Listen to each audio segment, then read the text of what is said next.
හරි ආයිබෝන් හැමෝටම අද අපි ඇවිල්ලා ඉන්නේ කැබිදුවල උඩංගාව කියන ගම් ප්‍රදේශයට හෙළ පාරම්පරික වෙදකම ගැන කතා කරන්න. ඉතින් අර පහුගිය කාලේ අපිට මතකයි මේ පළාතේ හෙළ වෙදකම ගැන ලොකු කතා බහකටපත් වුණා. මේ හිටපු හොඳම වෛද්‍යකාරවරයෙක් තමයි ඒ ප්‍රේමදාස මහත්මයා කියන්නේ. ඉතින් අද ඔහු ජීවිතුන් අතර නැහැ. ඉතින් අද අප සමග මේ කතා බහට එක් වෙන්නේ ඔහුගේ පුතුණුවන් සමන්ත ප්‍රේමදාස මහත්මයා. ඉතින් අපි සමන්ත කුමාර ප්‍රේමදාස මහත්මයා. ඉතින් අපි වෙදකම ගැන කතා කරන කලින් ඔහු කවුද කියලා මුලින් අඳුනගමු. ආයිබෝන් මහත්තයා. ආයිබෝන්. පාරම්පරික වෙදකම. ඉතින් මට මුලින්ම දැනගන්න පුළුවන්ද ඔබතුමා කවුද? ඔබතුමාගේ නම ගම? මගේ නම සමන්ත කුමාර ප්‍රේමදාස. තාත්තගේ නම අප්පුහාමිගේ ප්‍රේමදාස. එතකොට උඹේ ගම් ප්‍රදේශය තමයි මේ ඇවිල්ලා? ඔව්, උපංගම උඩංගාව. කැබිතිගොල්ලාව. ඔව්. ඇඩ්‍රස් එක උඩංගාව කැබිතිගොල්ලාව. උඩංගාව කැබිතිගොල්ලාව. ඉතින් මේ එතකොට දැන් ඔබ විවාහකද? ඔව්, විවාහකයි. දරුවෝ එහෙම ඉන්නවද? ඔව්, දරුවෝ එක්කෙනෙක් ඉන්නවා. අපොඩ හයියෙන් කතා කරුමයි කියලා කරලා. ඔව්, දරුවෙක් ඉන්නවා. දිනියක් නේද? ඔව්, දිනියක්. ඉස්කෝලේ යනවද කොහොමද? ඔව්, එයා උසස් පෙළ කරලා ඉන්නේ දැන්. එතකොට දැන් මේ පාරම්පරික වෙදකම ගැන තියෙනවනේ. ඔව්. ඒ ගැන කතා කරන ඉස්සෙල්ලා දැන් ඔබතුමාට වයස කීයද? මට දැන් 47යි වයස. 47යි. ඔව්. පාරම්පරික වෙදකම මම හිතන්නේ මේ පළාතරේ වෙදකම ගෙනාවේ උඹේ පියා. ඔව්. උඹේ පියාගේ නම මොකද්ද කිව්වේ? ඒ ප්‍රේමදාස. ඒ කියන්නේ අප්පුහාමිගේ ප්‍රේමදාස. අප්පුහාමි ප්‍රේමදාස. ඉතින් ප්‍රේමදාස මහත්මයා මේ පළාතේ අයට වෙදකමින් ගොඩක් ගුරුහරුකම් කරාද? මේ ප්‍රදේශය විතරක් නෙවෙයි, ලංකාවේ බොහෝ ප්‍රදේශවල අයට ප්‍රතිකාර කරලා සුව වෙලා තියෙනවා. නුවර, කොළඹ, වැලිඔය, පාරක්කම්පුර, ශ්‍රීපුර මේ කියන්නේ ලංකාව පුරාම තාත්තන් ප්‍රතිකාර ගත්ත කට්ටිය ගොඩක් ඉන්නවා. ඒ වගේ සුව වෙලා තියෙනවා. කියන්නේ මේ රෝහල් වලින් බැරි වෙච්චි ලෙඩ්ඩු බොහෝ පිරිසක් තාත්තා සුව කරලා තියෙනවා. දැන් මේ පාරම්පරික වෙදකම ගැන අතට අපි නම් දන්නේ නැහැ. ඉතින් මොකද අපට වැඩි පොඩ්ඩක් අර දැනුම මුතුමාට තිබෙනවා. මේ පාරම්පරික වෙදකම ඒ කියන්නේ පාරම්පරික හෙළ වෙදකම. මේ වෙදකමේ උප්පත්තිය මොන කාලේ වගේද? ඒ කියන්නේ ආරම්භය. ඒ කියන්නේ දැන් මම අහලා තියෙන දන්න විදිහට නම් තාත්තයින්ට කියනවා ඇහලා තියෙනවා. දැන් අපේ තාත්තර දීලා ලැබිච්ච වෙදකමත් අර අඹගැහැවේ තම තාත්තයි ගුරුනාන්සේ. අඹගැහැව කියන්නේ මෙතන කිලෝමීටර් 5ක් විතර වගේ තියෙන්නේ. ගුරුනාන්සේ තමයි අඹගැහැවේ තමයි හම්බුනේ. ඒ පොත්වල තියෙන විදිහට මේ බුද්ධදාස රජතුමා ඒ කාලේ පැවතන ආපු වෙදකමක්. බුද්ධදාස රජුගේ කාලේ නම් පැවතන කියන වෙදකමක් තමයි පාරම්පරික පුස්කොළ පොත්නේ. පුස්කොළ පොත් තමයි හම්බුනේ. ඒව පොත්වල තිබ්බා. මේ තාත්තා වගෙනලා පොත්වල ලිහිල් කරලා සේරම ලිව්වා. කියන්නේ ඔය වෙදකමේ තියෙනවා මේ බැඳි කියන්නේ හැංගුම් පද. කියන්නේ ඖෂධ වර්ග හංගලා ලියලා තියෙන්නේ. අපි කියමුකෝ දැන් මේ කහ කියලා. කහ වලට අහසේ තරු. එතකොට සියඹලා වලට 100ක් නම් ඇති ගහේ කොළපොතු. ඒ විදිහට තමයි මේ ඔය පොත්වල තියෙන්නේ. ඒවා සේරම ලිහිල් කරලා ඕන කෙනෙකුට හොයාගන්න පුළුවන් විදිහට මේ ලිව්වා මේ CR පොත්වල. ඊට පස්සේ දැන් අර අපි අර මුලින් කියනාගේ දැන් ඕන කෙනෙක්ට එහෙම ලිහිල් කරලා ලිව්වා ඒ කිව්වට හැමෝටම බෑ මේ වෙදකම ගැන නේද? බෑ. හැමෝටම බෑ. ඒකේ මේ තියෙන වෙදකමේ නාඩි ශාස්ත්‍රය කියලා. කියන්නේ නාඩි ශාස්ත්‍රය දන්නේ නැතුව වෙදකම කරන්න බෑ. හරිද? එතකොට මේ ඔබගේ පියා මේ වෙදකම කරානේ ගොඩක් අය. ඒක කැඩුම් බිදුම් පැත්තෙන් කරාද වෙදකම? සීළු සර්වාංග වෙදකම කරා. කෙරුවේ නැත්තේ සර්ප වෙදකම විතරයි. ඇයි සර්ප වෙදකම කෙරුවේ නැත්තේ? සර්ප වෙදකම මේ සමහර විට අර සර්පෙක් කාපු ගමන් ප්‍රතිකාර කෙරුවොත් සුව කරන්න පුළුවන්. දැන් කියන්නේ තාත්තා වෙදකම් කරනකොට මේ ඉංග්‍රීසි වෙදකම සර්ප වෙදකමට කියන්නේ වෙදකමට මේ කියන්නේ ඉක්මනින් සුව කරන්න පුළුවන් පැත්තක් නේ ඉංග්‍රීසි වෙදකම සර්පෙක් ආපුවාම සිංහල වෙදකමේ අර මේ කල් යනවා. කියන්නේ බෙහෙත් දීලා මේ අර සර්පේ කාලා විනාඩි 40න් පැයෙන් මේ සමහර සර්පයෝ කල් ගියොත් ලෙඩ මැරෙනවනේ. ඒ හින්දා ඒ ටික කෙරුවේ නැහැ. සාමාන්‍ය සුළු සතෙකුන්ට වගේ කියන්නේ ඔය මොන්දර ගෝනුස්සෝ ඒ වගේ පොඩි සතෙක් කනකොට වගේ ඒ වගේ ප්‍රතිකාර කෙරුවට විස උග්‍ර සත්තු ඉන්නවනේ. විස උග්‍ර සතුන්ට මේ ප්‍රතිකාර කෙරුවේ නැහැ. හොස්පිටල් ඉස්පිතාලවල මේ වෙදකම තියෙන හින්දා. කියන්නේ ඒ වෙදකම බෙහෙත් ඒවට හදාගෙන තියා ඉන්න බෑ. ඒ මොකද? ඒ කියන්නේ දැන් පුරාණ ඉඳන් කරලා තියෙන්නේ දැන් සතෙක් දැන් අපි කියමුකෝ දැන් ඔය සතෙක් කෑවා කියලා. ඊට පස්සේ සතට අවශ්‍ය බෙහෙත් හොයන්නේ මේ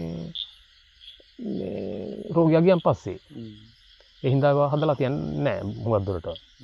දැන් මෙහෙමයි දැන් තාත්තා හොඳ වෛද්‍යවරයෙක් නෙවිලා මේ වෙදකමේ හොඳ දක්ෂෙක් කියලා. ඒක දැන් මේ ඒ අඩිපාරේ උඹතුමා ඉගෙන නැත්තේ ඒ වෙදකම ඇයි උඹතුමා ඉගෙන ගත්තේ නැත්තේ? ඒක උනේ දැන් අපේ තාත්තා ඇත්තරම මේ අපි නොහිතපු විදිහට තමයි ඉක්මනින් නැති වුණේ. මට දැන් උනත් මේ බෙහෙත් හැදුවා මම බෙහෙත් කොටන්න කාල්ක නිවා මේ මොනවාද අරිෂ්ට ඔය හැම බෙහෙතක්ම හදලා තියෙනවා. මට අර ඇස් පෙනුම අඩුයිනේ. ඒ හේතුව නිසා මට පොත් බලා ගන්න හරිය මේ අපහසුයි. ඒ නිසා දැන් උනත් මට බෙහෙත් හැදීමේ අත්දැකීම තියෙනවා. අවුරුදු ගාණක් මම තාත්තා ළඟ බෙහෙත් හැදුවා. පෙනීමේ දුර්වලතාව හින්දා මේ කරන්න බෑ. එතකොට දැන් මේ හෙළ වෙදකම තියනනේ මේ හෙළ වෙදකම දැන් වෙද්දි මම හිතන්නේ නැති ඉගෙන යන අභාවයට යනවා. අර කියන්නේ ඉංග්‍රීසි වෙදකමත් එක්ක දැන් ඒ පැත්තට හුඟක් දුර සමාජය හැරිලා තියෙන්නේ. ඔව්. ඒ හින්දා හුඟක් දුරට අඩුයි. ඔව් ඒක අඩුයි කියන්නේ අපි ඉංග්‍රීසි වෙදකමට පහර දෙනවා නෙමෙයි. නෑ. මෙහෙමයි ගොඩක් අයගේ අතර ගිහපුවම දැන් ඒ කාලේ මට මතකයි හෙළ වෙදකම කියන්නේ මුදල් පරමාර්ථයක් නෑ. දැන් ඒ වෙදකමත් කොටසක් ඒ කියන්නේ හෙළ වෙදකම කරන අය ගොඩක් මුදල් එහෙම අය කරනවද? ඒකට හැබැයි මෙහෙමයි ඒක පුරාණ කාලේ මෙහෙම දෙයක් තිබ්බා. ඖෂධ වර්ග බොහෝ දුරට මේ හොයාගන්න තිබ්බා අපේ පරිසරේ. දැන් බොහෝ දුරට ඖෂධ වර්ග නැහැ. සමහර ඖෂධ වර්ග මේ කියන්නේ බෙහෙත් බඩු සරකු කඩවලින් තමයි හැමදේම ගන්න වෙන්නේ වැඩි මිලකට. ඒ හේතුව නිසා වෙද මහත්තුරු ඉතින් මේ අර ගානක් කියලා වෙදකම් කරනවත් ඇති පුරාණ කාලේ හැමදේම මේ අපේ පරිසරේ හොයාගන්න තිබ්බා. දැන් බොහෝ දුරට ඒවා මේ නැති වෙලා වඳ වෙලා ගිහින්. හේතුව කැලා එලි පෙලි කිරීම මේ සමහරට ඔය මොනවාද මේ වල්නාශක වර්ග ඔව් ඒ වගේ හේතුන් නිසා මේ බොහෝ ඖෂධ වර්ග මේ පරිසරයෙන් අතුරුදහන් වෙලා. දැන් උඹතුමාට මේ එතකොට ඉඩකඩම් එහෙම තියනවද කොහොමද? ඔව් මට මේ මඩ කුඹුරු අක්කර එකමාරක් තියෙනවා. ඉන්නවත් අක්කරයක් තියෙනවා. අපි තව වෙන වත්තක් තියෙනවා අක්කර දෙක. එතකොට මේ රජයෙන් ලැබෙන සහනාධාර එහෙම ලැබෙනවද? නෑ. සහනාධාර මොකුත් නෑ. මේ හරි එතකොට අපි දැන් මාතෘකාව වෙලා තියෙන හෙළ වෙදකමනේ. ඔව්. හෙළ වෙදකම. දැන් මේ හෙළ වෙදකම අර උප්පත්ති ගැන කතා කරද්දී මුතුමා කිව්වා අර බුද්ධදාස රජුගේ කාලයටත් වැඩි ඈත අතීතයක් හෙළ වෙදකම තියෙනවා. හෙළ වෙදකමේ එහෙම අතීත කාලයක් තියෙනවා. අපට නමුත් නිශ්චිතව කියන්න අපහසුයි එහෙම. මට ඒ ගැන කියන්න අපහසුයි අතරම. නමුත් අපි දන්න තරමින් මේ කියන්නේ බුදුන් සමයේ කාලේ ඉඳන්ම මේ හෙළ වෙදකමෙන් තමයි මේ රෝගීන් සුවපත් වුනේ. ඒ කාලේ මේ ඉංග්‍රීසි වෙදකමක් බටහිර වෙදකමක් තිබ්බේ නැහනේ. බටහිර වෛද්‍ය ක්‍රමය කියලා දැන් මේ ඉංග්‍රීසි වෙදකමට කියන්නේ. එහෙම වෙදකමක් ඒ කාලේ තිබ්බේ නැහැ. මේ වෙදකමෙන් තමයි හැම රෝගියෙක්ම සුවපත් කෙරුවේ. දැන් එතකොට දැන් සාමාන්‍ය ඔය වෙදකම ගත්තොත් එහෙම ඔය සර්ප විස වලට තමයි අර පොඩි සර්ප විස වලට තමයි මම හිතන්නේ උඹේ තාත්තා වෙදකම් කරේ නැහැ කිව්වේ නේද? ඔව් ඒ සර්ප වෙදකම හැර අනිත් සියලු වෙදකම් කරා. සියලු වෙදකම් කරා. ඔව්. මේ එතකොට දැන් අර අපි මුලින් පැමිණිද්දී මුතුමා කිව්වා අර නාවික හමුදාවේ කෙනෙක්ට ලොකු වෙදකමක් කරලා මොකද්ද ඒ කතාව පොඩ්ඩක් කියන්නකෝ බලන්න.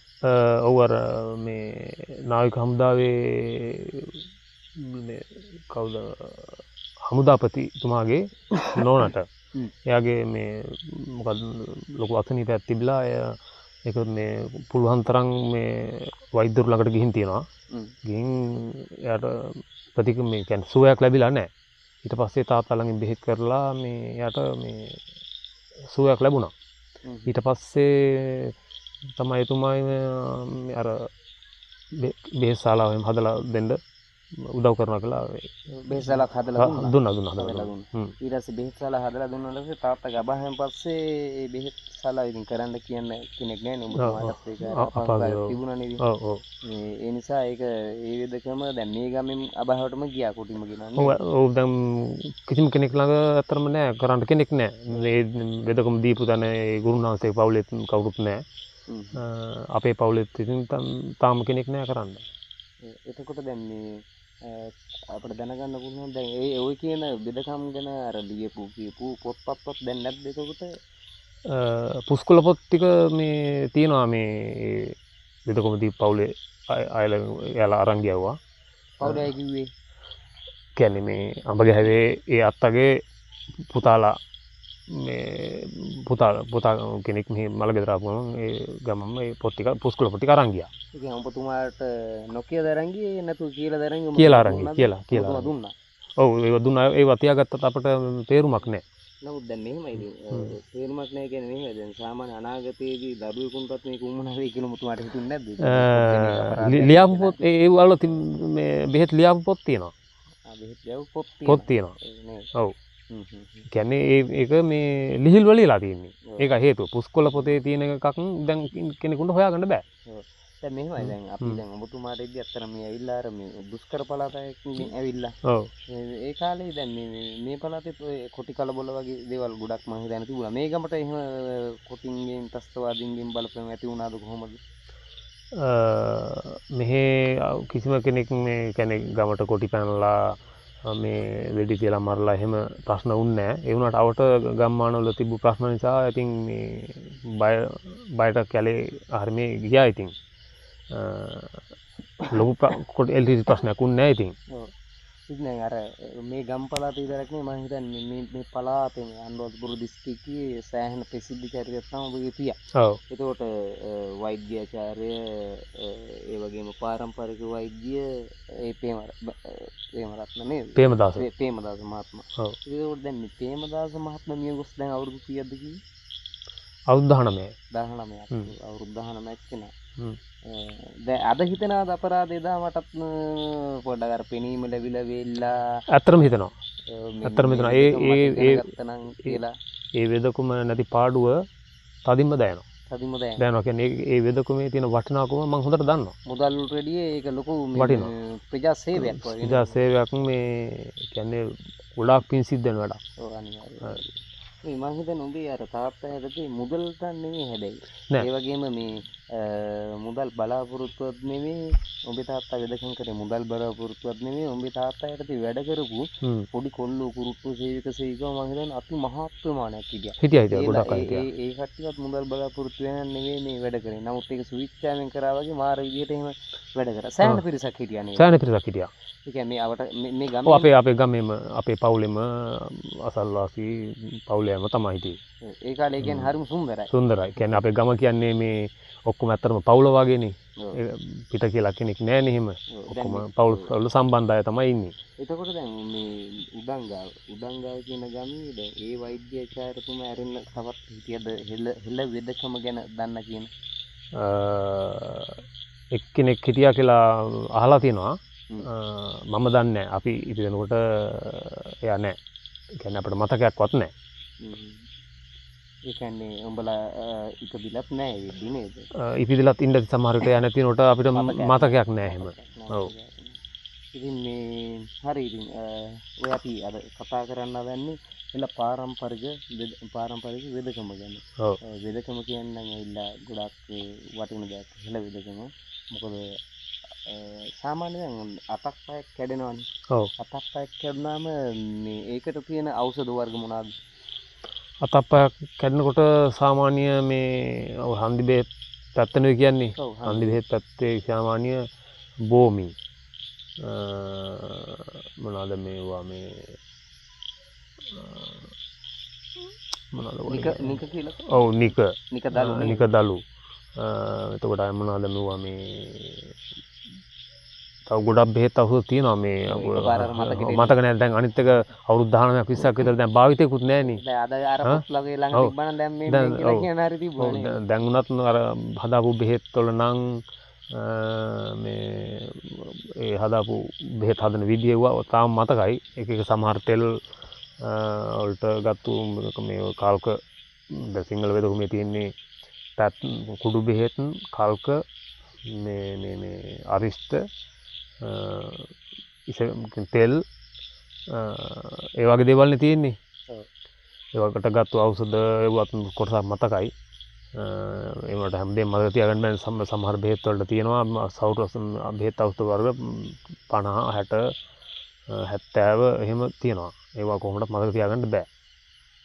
හරිම අපහසුයි. හරිම අපහසුයි. දැන් තාත්තයි නෝඩත් මේ පොත් බලලා තමයි පොත්වල සෑම දෙම සටහන් කරගත්තා නේ. සෑම දෙම සටහන් කරගත්තා. නැතුව මේ මතකෙන් කරන්න බෑ. මතකෙන් කරන්න බෑ. ඇත්තරම මේ ඒ වෙදකම කියන්නේ අර මම මුලින් කිව්වා වගේ මේක මේ අපි අර සද්භාවයෙන් කරන දෙයක්. හරිද? ඔව් බොහෝ දුරට කියන්නේ තාත්තා වෙදකම කෙරුවේ මේ කාගෙන්වත් සල්ලි ගත්තේ නැහැ. කියන්නේ ගණන් කිව්වේ නැහැ. බුලත් තමයි බලාපොරොත්තු වෙන්නේ හුඟක් දුරට.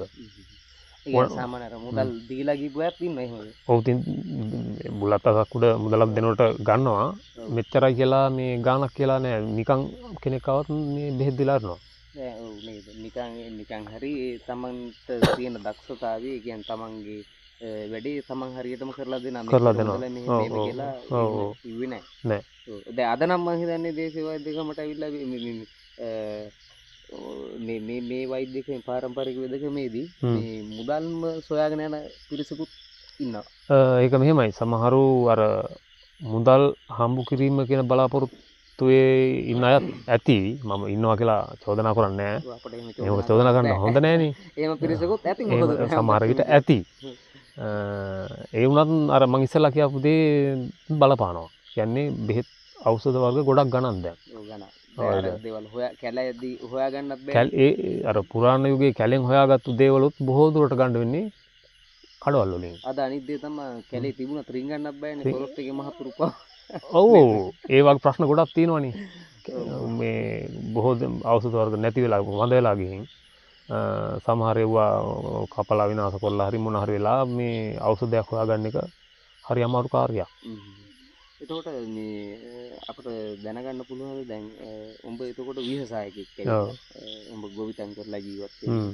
එතකොට දැන් වෙදකම කියන දේ දැන් ඔළුවෙන් ඇතහැරලාමද තියෙන්නේ? ඔළුවෙන් ඇතහැරලා නැහැ. කරන්න බැරි නිසා ඉන්නවා. ඇත්තටම උඹ ගාව තියෙන දැනුමින් කාට හරි දැනුම දීලා දෙilla මේ වෙදකම මෙහෙම පවත්වාගෙන යන්න ඕනේ කියලා කවුරු ඇවිල්ලා දෙilla ඔබතුමාට කිව්වොත් ඔබතුමා මොකද්ද කරන්නේ? ඒ කියන්නේ කවුරු මගෙන් උදව්වක් ඉල්ලුවොත් උදව්වක් ඉල්ලුවොත් මම දන්නා දෙයක් කියලා දෙනවා. මම දන්නා දෙයක් කිසිම දෙයක් හංගන්න නැතුව එයාට කියලා දෙනවා මගේ හිතේ තියෙන දෙයක්. වෙදකම පැත්ත. ඔව්. අපි මුලාමත කරන මිනිස්සු තමයි ගොඩක් ඉන්නේ. එහෙමත් ඉන්නව නේද? නෑ ඒක අපිට ඩියුමුතුමා දන්නවා. අවුරුදු 43යි නේ. 47යි. 47යි. ඔව්. 47 පුද්ගලෙක් කියන්නේ අනිවාර්යයෙන්ම දැනගත යුතුයි. ඔව් ඉතින් හොඳ අත්දැකීමක් තියෙනවා ජීවිතේ ගැන. හරි ඉතින් අද අපි සම්බන්ධ වෙන්නේ හෙළ වෙදකම ගැන කතා යන්න.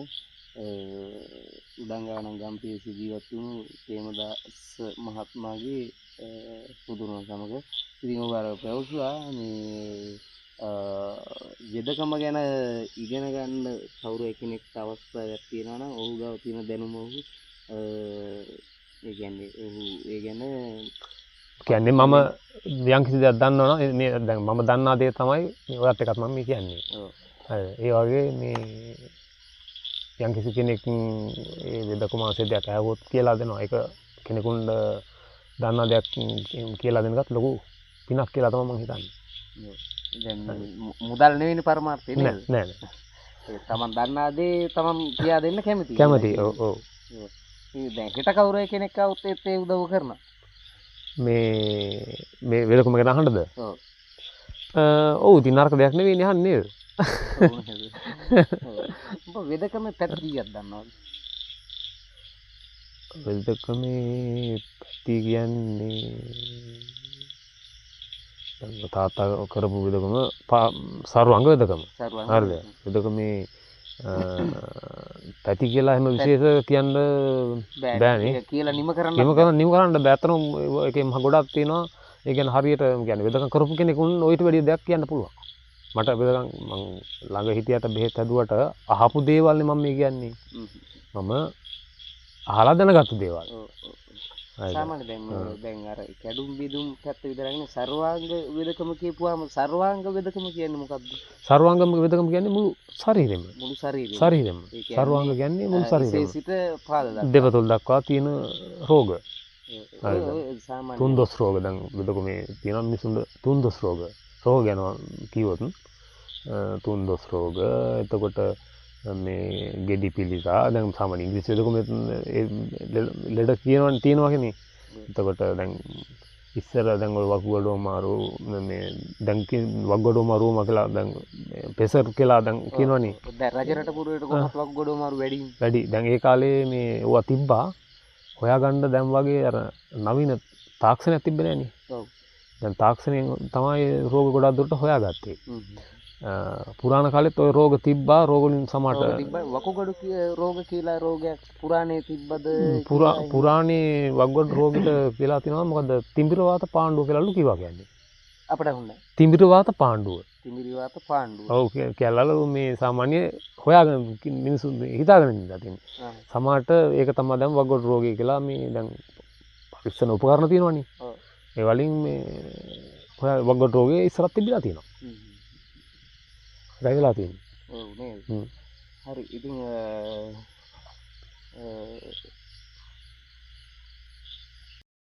ඊයර හෙළ වෙදකමේ පුරාණේ කියලා තියෙන වකුගඩු අමාරු කියන තිමිරි වාත පාණ්ඩුව කියන එක. ඉතින් අපි නොදන්නා ගොඩක් වෙදකම් ගැන දැන් මෙතුමා වෙදකම කරේ නැතුණාට ඔය කියන බෙහෙත් ඖෂධ වස්තුවරු ගැන නම් දන්නවා. ඉතින් මේ අපි මෙතුමගෙන් තවත් විස්තර අහන්න තියෙනවා. නමුත් දැන් අර කාලය වෙලා පොඩ්ඩක් ගිහිලා තියෙන්නේ. ඉතින් මේ මොකද හිතෙන්නේ අද දවසේ ඔබතුමා හිතුවදත් මේ මිස්ටන් කැමිනේ කියලා මොකද හිතෙන්නේ? ඕ මේ නැති වී ගිය වෙදකම ගැන හරි අහන්න ආපු ගැන මොකද හිතෙන්නේ? ඇත්තටම හරි සතුටුයි. ඉතින් මේ දන්නා දෙයක් තව කෙනෙක් කොහොම හරි මම කියන දේ මොන හරි දෙයක් ඉගෙන ගන්නතොත් දැනගත්තොත් ලොකු දෙයක් නේද? මේක අහලා දැන් මේක අහන බලන අය මොනවා හරි දෙයක් දැනගත්තොත් මොකක් හරි සතුටක් හරි හිතෙන් වෙදීනේ. නේද? ඊගේ වෙදකමට 50ක් හරි ලැබුණා කියලා හිතෙවි නේද? හිතේ ඔව්. හරි ඉතින් එහෙනම් අද මේ වැඩසටහන සමග එකතු වුණාට නැවත දවසක හමු වීම බලාපොරොත්තු වෙතුව ඔබගෙන් සමුගන්න නම් එහෙනම් හෙළ වෙදකම ගැන අපූර්වට අදහස් ප්‍රකාශ කරාට ඔබතුමාට බොහොම ස්තුතියි. එහෙනම් ආයිබෝවන්.